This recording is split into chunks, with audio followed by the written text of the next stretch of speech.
লাবণ্যকে খুব ভালোবাসে। ঠাকুমা যখন গল্প বলেন রুহান মন দিয়ে শোনে, কিন্তু যখন ঠাকুরমার ঘরে ঘুমানোর কথা আসে রুহানের পেটটা যেন গুড়গুড় করে ওঠে। মা যখন বলেন আজ রাতে ঠাকুরমার সঙ্গে শুয়ে পড়ো রুহান, তখন রুহান খিল ধরে মায়ের শাড়ির আঁচল টেনে ধরে। না মা, ঠাকুরমার ঘরটা কেমন যেন চুপচাপ, আর আমার ঘর থেকে অনেক দূরে মনে হয়। ঠাকুমা লাবণ্য মুচকি হেসে এগিয়ে এলেন। আরে বাবা, ভয় কিসের? তুমি কি জানো আমার ঘরে একটা মজার গোপন রহস্য লুকিয়ে আছে? ঠাকুমা ফিসফিস করে বললেন। রুহান সাবধানে ঠাকুরমার ঘরের দিকে পা বাড়াল। দরজা দিয়ে ঢুকতেই সে চারদিকে তাকালো।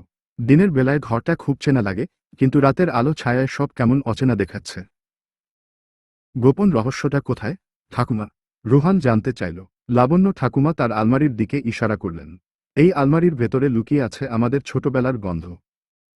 এখানে গল্পের বই আর পুরনো শাড়ির মিষ্টি গন্ধ, তাই না? রুহান হেসে বলল। তারপর ঠাকুমা তাকে জানালার কাছে নিয়ে গেলেন। আর শোনো, বাইরের এই মিষ্টি শব্দগুলো আমাদের জন্য রাতে গান গায়।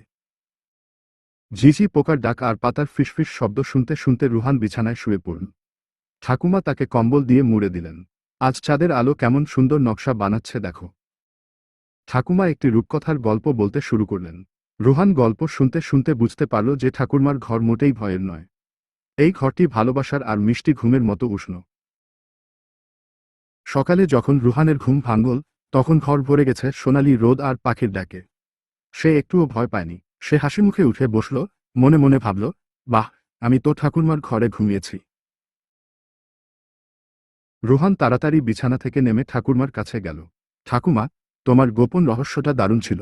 আজ রাতেও কি আমি তোমার ঘরে ঘুমাবো? ঠাকুমা হাসিমুখে তাকে বুকে টেনে নিলেন।